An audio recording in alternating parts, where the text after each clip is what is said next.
Komiði sæl. Hugtakið gæðastjórnun hefur í gegnum árin verið haldið á lofti sem afar háfleygu fyrirbrigði sem margir hafa átt erfitt með að átta sig á hvað er. Það sama á við ýmis önnur hugtök tengd gæðastjórnun. Í þessari hljóðglæru ætlum við að gera tilraun til að svipta huluna þessum hátíðleika og reyna að útskýra nokkur hugtök með því að yfirfæra þau á aðstæður sem við þekkjum. Skýringin á þessu hátíðlega orðafari gæðastjórnunar er líklega sú að alþjóðlegi staðallinn ISO 9001 sem er leiðbeinandi varðandi uppbyggingum gæðastjórnun á við allan rekstur, hvort heldur það er sjopparekstur eða geimvísindastöð og allt þar á milli. Væntanlega hafa þeir sem önnuðust þýðingun á staðlinum verið að reyna að nota orð og hugtök sem allir geta mátað sig við. Það er síðan vandamál þess sem ætlar að vinna með staðalinn að gera sér ljóst hvað hugtöki þýða í hans eigin rekstri. Ein af forsendum farsældar uppbyggingar gæðastjórnunar er að gera sér grein fyrir því hversu mikil áhrif við getum sjálf haft á umhverfi okkar og aðstæður. Á hverjum degi og jafnvel mörgum sinnum á dag stöndum við sem stjórnendur frammi fyrir því að þurfa að ráðast í einhver rekstrar og eða stjórnunarlega aðgerðir og taka ákvörðun hvað og hvernig best er að standa að hlutunum. Þegar við fáum ný verk, ætlum við þá að gera skriflegan samning eða ekki. Þegar uppkoma aukaverk, ætlum við að skrá þá aukaverkaskýrslu eða ekki. Ætlum við að gera hættumat og áhættugreining á verkinu eða ekki. Ætlum við að gera verk og innkaupaáætlun eða ekki og þannig mætti áfram telja. Það er á valdi okkar sem stjórnanda að ákveða hvort við viljum nýta alla lausa enda áður en að lagt er af stað við að framkvæma eða taka áhættuna á allt gangi upp af sjálfum sér. Ef við tökum sénsinn þá eigum við líka á hættu að niðurstaðan vera önnur en við ætluðum. Viljum við okkar starfsmönnum líða eins og þessu náunga sem veit ekki hvað eða hvernig á að framkvæma? Eða okkar viðskiptavinum sem verða hissa á að fá ekki það sem þeir áttu von á? Viljum við heyra viðskiptavini segja, þetta er ekki það sem ég meinti, eða þetta er ekki verðið sem ég átti von á? Eða viljum við okkar viðskiptavinum líða eins og þessu náunga sem er orðinn argur og reiður af því að hann telur sig vera svikinn, eða langar okkur sjálfum að líða svona af því að hlutinni fóru á annan veg en við ætluðum? Viljum við okkar viðskiptavinum líða eins og þessu náunga sem telur sig vera hlunnfarinn eða langar okkur að líða þannig sjálfum þegar við uppgötvum að við erum að tapa á verkinu að því við fáum ekki greitt fyrir hluta þess eða þurfum að gefa afslætti til að freyða viðskiptavini? Þegar eitthvað fer úrskeiðis þurfum við að fara alla leið á byrjunarreit aftur og taka nýja ákvörðun til að koma okkur út úr vandræðunum. Það er okkar að skapa forsendu fyrir því að hlutinni gangi eins og ætlastu til, með því að leggja grunninn að vönduðu og áreiðanlegu stjórnunar- og rekstrarlegu verklagi, þannig að bæði okkur og viðskiptavinunum líður svo þessu náunga sem er ánægður af því að allt er að ganga eins og honum hefði verið lofað. Það er heldur ekki verra ef okkur líður sjálfum þannig að því að niðurstaðan var sú sem við ætluðum í upphafi. Það er þú sem velur leiðina að niðurstöðunni. Velur þú leið reddingastjórnunar eða velur þú leið gæðastjórnunar? Á Íslandi eru reddarar hátt skrifaðir. Þeir fá hól og klapp á baki fyrir dugnað og útsjónarsemi, en ef við spyrjum okkur, af hverju þarf að vera að redda einhver í dag? Er það ekki af því eitthvað fór úrskeiðis í undirbúningi í gær? Gæðastjórnun hafnar reddurum því að þeirra hlutverk er að redda okkur hinum út úr vandræðum sem við komum okkur í með slælegum undirbúningi og skipulagi. En nú skulum við skoða og skilgreina nokkur hugtök gæði. Við ætlum að byrja á því að skoða hugtakið gæði. Síðan ætlum við að bæta orðinu stjórnun aftan við gæði og þá erum við farin að tala gæðastjórnun. Síðan bæta kerfi aftan við gæðastjórnun og þá tölum við gæðastjórnunarkerfi. Við ætlum að skoða framsetningu og notkun og stjórnunar á vinnuferlum, ræða af hverju við viljum frekar nota hugtakið gæðastýring í stað eftirlits og að lokum skoðum við hugtakið gæðatrygging. En fyrst er það hugtakið gæði. Hugtakið gæði hefur aðeins víðtækari merkingu þegar við ræðum gæðastjórnun en við almenna hefðbundna notkun. Við skulum taka hér smá samlíkingu notkun á hugtakinu. Við höfum hér tvo aðila sem báðir eru að fara að kaupa bíl. Annar er sölumaður sem ætlar að nota bílinn til þess að keyra á milli fyrirtækja með sýnishorn, bæklinga og gera samninga og eyðir því löngum stundum í bílnum sem er hans eiginlegi vinnustaður. Hinn aðilinn er einstæð húsmóðir sem ætlar að nota bílinn til að komast í vinnuna með barnið í leikskólan, versla í matinn og hann má helst ekki eyða meira en 4 lítrum á 100 þannig að hún þurfi ekki að borga í stöðumæli miðbænum. Sölumaður leggur hins vegar mikla áherslu á öflugar stereogræjur, leðuráklæði, blæju og ekki síst að bíllinn sé sjálfskiptur en ekki beinskiptur. Þau gera því mjög mismunandi kröfur og hafa mismunandi væntingar til bílana. Þegar þau koma bæði að sækja nýju bílana hennar bíll þessi netti, sæti, lilla blái sem hún hafði séð fyrir sér, eyðir eins og lofað var aðeins 4 lítrum á 100 og að öllu leyti nákvæmlega sá bíl sem hún átti von á. Sölumaðurinn sest upp í sinn bíl sem auðsjónlega miklu vandaðri en það miklu dýrari en bílinn hennar. Það leggur ilm af leðuráklæði af sætunum, ofur samt í stereogræjunum og blæjan virkar eins og við mátti búast. En þegar á að aka af stað kemur ljós að bíllinn er beinskiptur en ekki sjálfskiptur og þar með þessi ágætu sölumaður ekki að fá það sem hann hafði haft væntingar um. Það má því segja að í þessu tilfellu eru gæðin hjá einstöðu húsmóðurinni meiri en hjá sölumanninum, því að hugtakið gæði þýðir einfaldlega að fullnægja kröfum og væntingum viðskiptavinarins. Ef annarkvort þeirra hefði ekki fengið bílinn afhentan á réttum tíma, hefðu gæðin hvað varðar afhendingatíma ekki verið í lagi. Og að sama skapi, ef sölumaðurinn fær reikning sem hann átti ekki von á fyrir að láta skipta beinskiptingunni út fyrir sjálfskiptingu, þá voru gæðin hvað það varðar ekki í lagi. Hugtakið gæði nær yfir alla þætti viðskiptana, hvort heldur það efnislegt, fjárhagslegt, afhendingarlegt eða viðskiptin standist lög og reglur. Það að viðskiptin standist lög, reglur og hefðir í samfélaginu hluti af gæðum og á ekki að þurfa að fyrirskrifa sérstaklega. Það má því með sanni segja að hugtakið að viðskiptavinurinn hafa alltaf rétt fyrir sér eigi við rök að styðjast, því að það hlutverk okkar sem fagfólks sem að selja vöru eða þjónustu að komast að því hverja væntingar viðskiptavinurins eru áður en við semjum viðskipti. Og við þurfum jafnframt að gæta okkar á að skapa ekki aðra væntingar en við getum og ætlum að standa undir. Það eru engar líkur á að hægt sé að fullnægja kröfum og væntingum sem við vitum ekki hverjar eru. Kröfur og væntingar skapast út frá auglýsingum, samningum, innihaldslýsingum, teikningum, verklýsingum, stöðlum, lögum, reglum og allstaðar þar sem við komum vöru og þjónustu á framfæri. En nú skulum við skoða næstu glæru og bæta stjórnun aftan við hugtakið gæði og skoðum þar með hugtakið gæðastjórnun. Hér sjáum við Magnús meistara sem með 2 sveina og 1 lærling í vinnu. Hann byggir 1 og 1 hús og gerir sjálfur samninga við sína viðskiptavini, á byggingastaðnum og fylgir því eftir að starfsmenn framkvæmi eins og var samið. Boðleiðir eru stuttar og þar að leiðandi verður engin misskilningur og viðskiptavinurinn þar að leiðandi ánægður því að hann fær það sem var samið. Þá er málið ekki flóknara en svo að Magnús með gæðastjórnun því að gæðastjórnun þýðir einfaldlega góð stjórnun sem skipulögð og markviss vinnubrögð til að ná betri árangri og koma í veg fyrir mistök. Þegar við tölum gæðastjórnun þá erum við að tala stjórnunarleg gæði, en stjórnunarleg gæði eiga að leiða til þess að vöru og þjónustu gæði verða í lagi. Þegar vel gengur, eins og hjá Magnúsi, þá berst hróður hans víða og allar líkur eru á að fleiri vilji versla við hann, sem leiðir til þess að fyrirtæki stækkar. Magnús ræður til sín verkstjóra, þannig að nú farið að byggja samtímis á 2 stöðum. Magnús verkstjóri á öðrum staðnum og nýráðinn verkstjóri á hinum. Allt leikur í lyndi og Magnús ræður til sín annan verkstjóra og nú unnið á 3 stöðum. Og enn stækkar fyrirtæki á Magnúsi og hann ræður til sín 3. verkstjóran.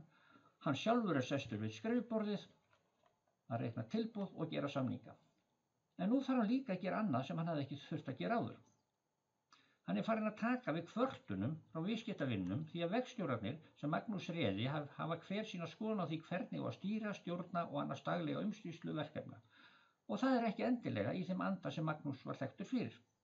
Ef allt fer á versta veg, þá brotnar Magnús saman og fyrirtæki kemst í vandræði. Það sem hefur gerst að boðleiðir frá viðskiptavinni til handverksmanna hafa rofnað því að stjórnin hefur ekki náð að þroskast og vaxa með fyrirtækinu. Og það eru mörg dæmi að fyrirtæki komast í vanda þegar slíkt verður raunin. Einyrkjastjórnun hentar ekki þegar fyrirtæki stækka og boðleiðir lengjast. En hvað til ráða svo ekki fari illa fyrir Magnúsi? Við skulum setja hugtakið kerfi fyrir aftan gæðastjórnun og förum þar með að tala gæðastjórnunarkerfi. Nú skulum við aðeins láta hugan reika frá gæðastjórnun og hugsa okkur að ég í fjallakofa inn á heiði og ætla að bjóða ykkur þangað í veislu helgina. Þið ekki kost á að koma öll á sama bílnum eða á sama tíma, þannig að þegar hvert og eitt ykkar kemur inn á heiðarbrúnina, keyrið þið fram á svona skilti. Og nú eru vönd að ráða. Ef þið veljið ranga leið, þá hætt við að eitthvert ykkar koma á seint í veisluna á meðan aðrir skemma bílinn sinn með tilheyrandi viðgerðarkostnaði við að fara yfir illfærar ár og jökulruðninga. Og hvað þá til ráða til að leiðbeina ykkur til að velja hagkvæmustu leiðina? Það er einfalt. Ég, sem þekki leiðina vel, set einfaldlega leiðbeiningar á skiltin sem vísa ykkur hagkvæmustu leiðina. Þar með get ég sagt ykkur að velja leiðina Hólmur sem er leiðin sem ég er búin að sannreyna að sé sú farsælasta. Það er það sama sem Magnús þarf að gera gagnvart sínum verkstjórum. Hann þarf að útbúa stjórnunarlegar leiðbeiningar sem verða til þess að verkstjórnir sem áður voru sundurleitir verða nú einsleitir af því að þeir hafa allir tileinkað sér sömu stjórnunarlegu vinnubrögð sem Magnús var búinn að sannreyna og samþykkja sem ábyrgðarmaður rekstursins. Þegar við tölum gæðastjórnunarkerfi erum við að tala samasafn af skráðum og skipulögðum og fastmótuðum stjórnunar- og vinnuferlum. En nú skulum við skoða þessa sömu hluti frá annarri hlið. Og þá spyr ég, getur þú smíðað eftir hugmynd annarra án þess að fá teikningar og verklýsingar? Getur þú smíðað mitt draumahús án þess að fá með teikningar og verklýsingar? Þegar við byggjum hús eða framleiðum loftræstikerfi, þá fáum við teikningar og verklýsingar til að vinna eftir. Við erum vön því að teikna allt sem á að smíða og skrifa verklýsingar sem lýsa því hvernig byggingar og hlutir eiga að líta út. Því nákvæmari sem slíkar upplýsingar eru, því meiri líkur er á að ég fái það sem ég vil. Hér er mynd á hornfræstingu blikki sem nokkuð víst er að allir blikksmiðir geta smíðað eftir. En hafið þið íhugað hvernig fyrirtæki lítur út? Hver er yfirmaður hvers? Hvernig á að reikna launin? Hvernig á að bregðast við þegar viðskiptavinurinn kvartar? Og þá er stóra spurningin þessi. Hvernig lítur ykkar fyrirtæki út? Treystið þið ykkur til að lýsa því með skjótum hætti, þannig áhorfendur fá af því skýra mynd? Ef ég ætti að sýna ykkur mitt fyrirtæki, þá myndi ég byrja á þessari mynd. Með þessari teikningu af skipuriti hafið þið nú þegar áttað ykkur í grófum dráttum á umfangi fyrirtækisins. Þetta er eins og að horfa á grunnmynd af húsi þar sem við sjáum á svipstundu stærð og skipulag. Ef ætti að lýsa því orðum sem þessi teikning lýsir, tæki það þó nokkur tíma og spurning hversu mikið sæti eftir hjá viðmælandanum. Með teikningu af húsi myndum við spyrja, hvernig á að innrétta þetta herbyggi og hvað á að vera í þessu herbyggi? Sömu spurningu getum við spurt varðandi skipuriti. Hvað fer fram í hinum og þessum kassanum og þá er það aftur eins og með húsbygginguna þar sem við teiknum deili og snið til að iðnaðarmennir geti fullnægt væntingum. Nema, nú er það í formi stjórnunarlegra ferla. Verklagsreglna og vinnulýsinga fyrir millistjórnendur og starfsfólk að vinna eftir. Þar með erum við farin að hanna fyrirtækið okkar alveg eins og við hönnum mannvirki. Við skulum skoða þetta nánar með því að líta inn í kassan byggingasvið þar sem er teikning af ferli fyrirtækisins frá tilboðsgerð til afhendingar. Hér sjáum við teikning af ferli sem er frá útboði til loka úttektar. Nú getum við haldið áfram að spyrja, hvað fer fram í hinum og þessum kassanum? Hvernig er staðið að tilboðsgerð í þessu fyrirtæki? Hvernig er staðið að öryggismálum? Hvernig er staðið að innkaupum og svo framvegis?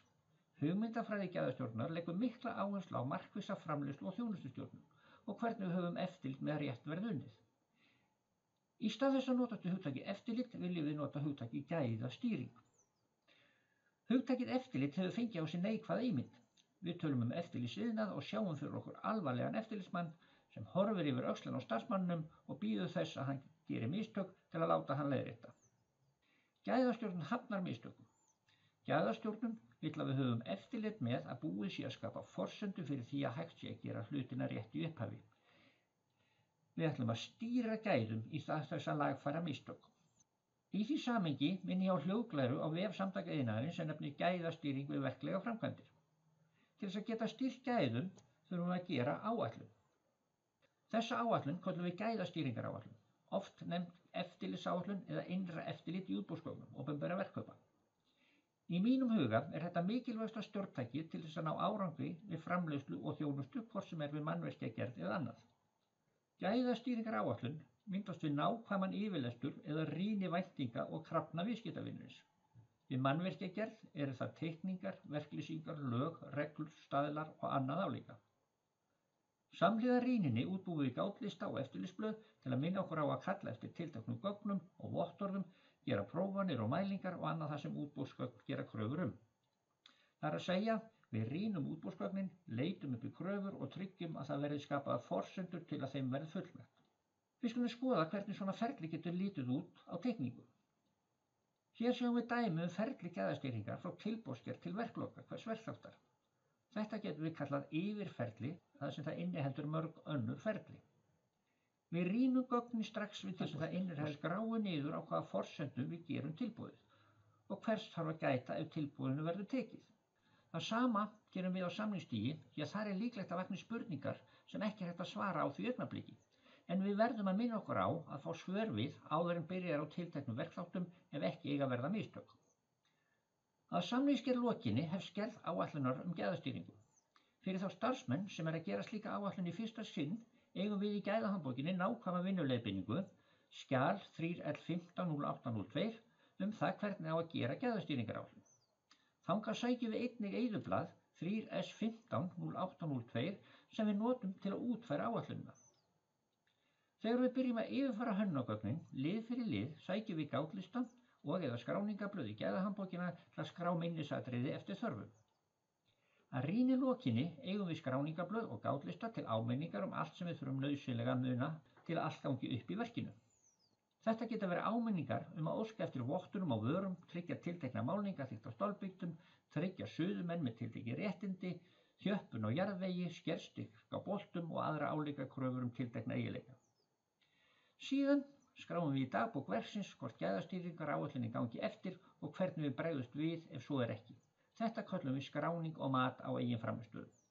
Fyrir starfsmanninn sem er ábyrgur fyrir því að þetta sé gert höfum við útbúið teiknaða leiðbeiningu sem við getum kallað undirferli og höfum gefið númerið 3F130603.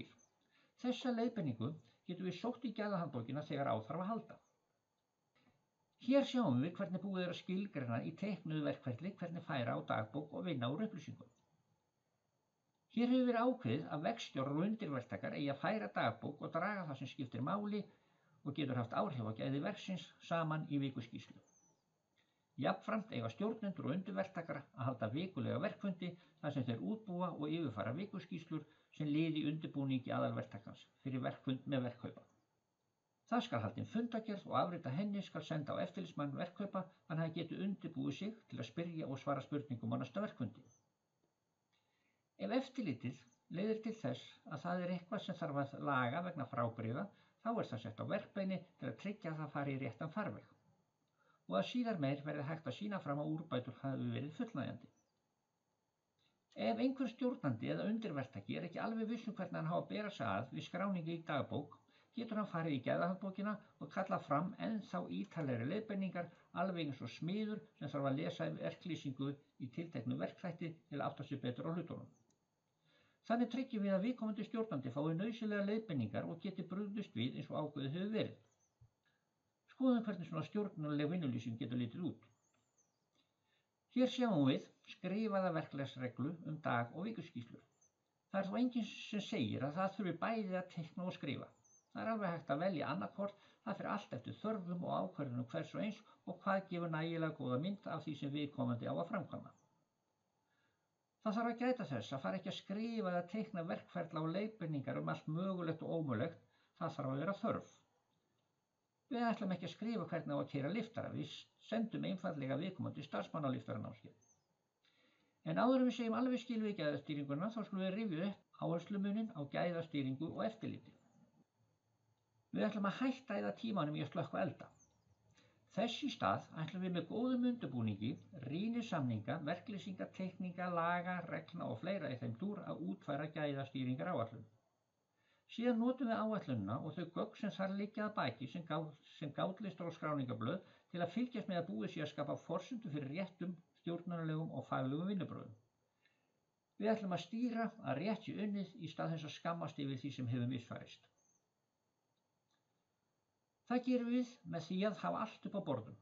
Skrifa í staðins að reyna að muna, meiri þjálfun, skriflega samninga, sundurliðun tilboða, meiri fræðslu og endurmenntun, mælanlega kröfur, ítarlegri skilgreiningar, betra samstarf, greinargóðar verkbeinir, nákvæmar skriflegar pantanir, ítarlegar upplýsingar frá viðskiptavinum. Við viljum tryggja stjórnun á gæðum í stað eftirlits með mistökum og göllum. Hér sjáum við ágæta mynd sem sýnir eftirlit annars vegar og gæðastýringu eða stjórnun hins vegar. Ef stjórnun er lítil sem engin þá er þörf á miklu eftirliti. Eftir því sem við eflum undirbúning, skipulag, rýni og gæðastýringu þá fækkar mistökum og við getum þar að leiðandi dregið úr hefðbundnu eftirliti með mistökum og göllum. Öflug gæðastýring fækkar mistökum og bætir þar með afkomu fyrirtækisins. Betri stjórnun helsta forsenda framleiðniaukningar. En nú skulum við draga það sem á undan komið saman á eitt blað. Það að segja, gæðastjórnun stjórnunarleg gæði. Gæðastjórnun einfaldlega góð stjórnun, hönnuð stjórnun, sem leiðir til réttra þjónustu og vörugæða. Gæðastjórnun flytur væntingar úr höfði viðskiptavinarins með áreiðanlegum hætti út í fingurgóma handverksmannsins og gæðastjórnun leiðbeinir stjórnendum og almennum starfsmönnum. Gæðastjórnun leitar leiða til að koma í veg fyrir mistök og bætir afkomu fyrirtækisins og gerir það samkeppnishæfara. Markmið opinberra verkkaupa og yfirvalda með því að setja kröfur gæðastjórnun inn í útboðsgögn og byggingarreglugerð að láta gæðastjórnun flokka stjórnunarlega fúskara frá faglegum stjórnendum og útiloka þá sem slíka frá verklegum framkvæmdum. En nú komið að því að fjalla það sem við köllum gæðatrygging. En eins og segir hér á glærunni, þá á viðskiptavinurinn að geta treyst því að varan og þjónustan séu í samræmi við settar kröfur með því að verktakinn sýni fram á hæfni sína til hönnunar, þróunar, framleiðslu, uppsetningar og fylgiþjónustu. Hugtakið kröfur þegar verktaka við mannvirkjagerð að ræða eru verklýsingar, teikningar, lög og reglur ásamt öðrum kröfum sem koma fram í samningum og loforðum á milli verkkaupa og verk- og efnisala. Verktakinn sýnir fram á hæfni sína með því að taka verklýsingar stjórnun út úr gæðahandbókinni og leggja fram til kynningar fyrir verkkaupa sem gæðatryggingu. Verkkaupinn getur ekki skoðað að meti mannvirki sem ekki búið að reisa, en ef hann hefur í höndunum lýsingar og loforðum hvernig verktakinn hyggst standa að stjórnun, gæðastýringu og umhirðu gagna, getur hann hent þau upp á verktakann ef hann ekki að efna loforðið á verktímanum. Gæðatrygging hluti af samningum á milli verkkaupa og verktaka og eftirlitsaðili verkkaupa á þar með að hafa eftirlit með að við hans sé staðið, eins og aðrar kröfur í samningi þeirra á milli. Drögum þetta aðeins saman á eitt blað. En kröfur verkkaupa gæðatryggingu ekki kröfur hvaða verklag verktakinn á að tileinka sér, heldur þetta krafa að fyrir undirskrift samnings liggi fyrir lýsing á gæðastýringu og kynningu á verklagsreglum og eyðublöðum sem verktakinn ætlar að nota við verkið. Það síðan hlutverk verkkaupans að leggja eigið mat á ágæti þess verklags sem verktakinn lofar að nota samkvæmt gæðatryggingu sinni og getur þar með vísað í þau gögn ef hann telur verktakann bregða út frá þeim á verktímanum. Skoðum þetta með myndarennum hætti. Hér sjáum við mynd sem lýsir ferli frá tilboði til afhendingar. Tilboðið leiðir til samnings og áður en samningur undirritaður þarf að leggja fram gæðatryggingu. Næst þarf að fara og skipuleggja og hefja innkaup og þá fyrst hægt að fara að framleiða og byggja. Á meðan framkvæmdum stendur þarf að halda utan tíma og hráefnisnotkun. Það koma nýjar teikningar og verklýsingar og hugsanlega koma upp frábrigði. Það þarf að taka á móti vörum og staðfesta hvort þær eru í lagi. Það geta komið upp óskir aukaverk og gera þar breytingar á samningi áður en kemur að verkþátta eða verklokum. Við skulum skoða þetta í víðara samhengi. Hér mynd af verkkaupa og aðalverktaka og undirverktaka. Verkkaupi að kaupa vinnu af aðalverktaka, aðalverktaki að kaupa vinnu af undirverktaka og undirverktaki kaupi vöru af ýmsum birgjum. Aðalverktaki leggur gæðatryggingu fyrir verkkaupa, undirverktaki leggur sína gæðatryggingu fyrir aðalverktaka og hún má ekki lýsa lakari vinnubrögðum en þeim sem aðalverktaki leggur fyrir verkkaupann og undirverktakinn kallar eftir gæðatryggingu frá sínum birgjum. Og allt byggir þetta á skilgreindu verklagsreglum sem að finna í gæðahandbók viðkomandi fyrirtækis. Hoppum nú aftur yfir í fyrirmyndina. Sá sem á að leggja fram gæðatryggingu dregur úr gæðahandbók sinni þau skjöl sem verkkaupi óskar eftir eða hann vil sjálfur koma á framfæri. Þessi gögn leggur hann fram til kynningar fyrir verkkaupa sem gæðatryggingu. Þannig á verkkaupin að geta lagt mat á hæfni verktakans til stjórnunar og reksturs verklegra framkvæmda og getur hent upp á hann vanefndir á samningum ef hann ekki að gera það sem hann hefði lofað í gæðatryggingunni.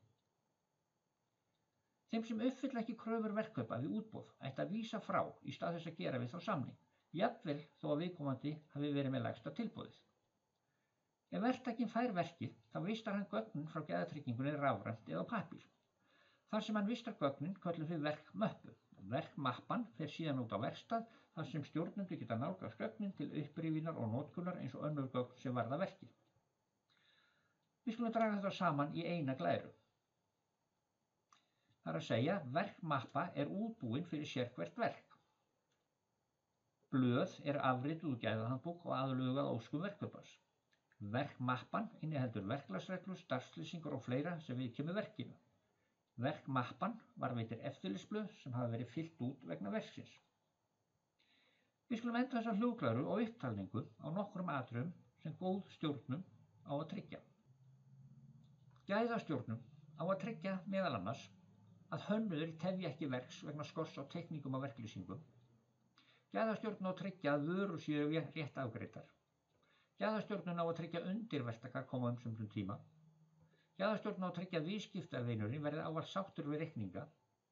Gæðastjórnun á að tryggja rétta meðhöndlun og greiðslu fyrir aukaverk. Gæðastjórnun á að tryggja rétta meðhöndlun og greiðslu vegna breytinga. Gæðastjórnun á að tryggja ekki þurfa að senda reikninga í lögfræðing. Gæðastjórnun á að tryggja ekki þurfa að greiða bætur eða slá að verði. Gæðastjórnun á að tryggja rétta meðhöndlun frábrigða. Gæðastjórnun á að tryggja að slysum og óhöppum fækki. Gæðastjórnun á að tryggja ekki komi til verkthafa vegna þess að efni og vörur koma seint. Gæðastjórnun á að tryggja að ekki verði að gera athugasemdir við úttekt. Gæðastjórnun á að tryggja að tímasetningar og afhendingar standist. Gæðastjórnun á að tryggja að verktaki hafi yfirsýn yfir hvað þarf að vörum í hvert verkþátt og hvenær. Gæðastjórnun á að tryggja ekki verið tjón vegna mistaka starfsmanna. Gæðastjórnun á að tryggja að ekki þurfa að þrátta og laga hluti sem viðskiptavinurinn er óánægður með. Gæðastjórnun á að tryggja að verktaki hafi góða yfirsýn yfir verkið og ekki síst á gæðastjórnun að tryggja að viðskiptavinurinn sé ávallt ánægður. Við látum þetta gott heita helstu hugtök varðandi gæðastjórnuna sinni. Ég þakka fyrir athyglina.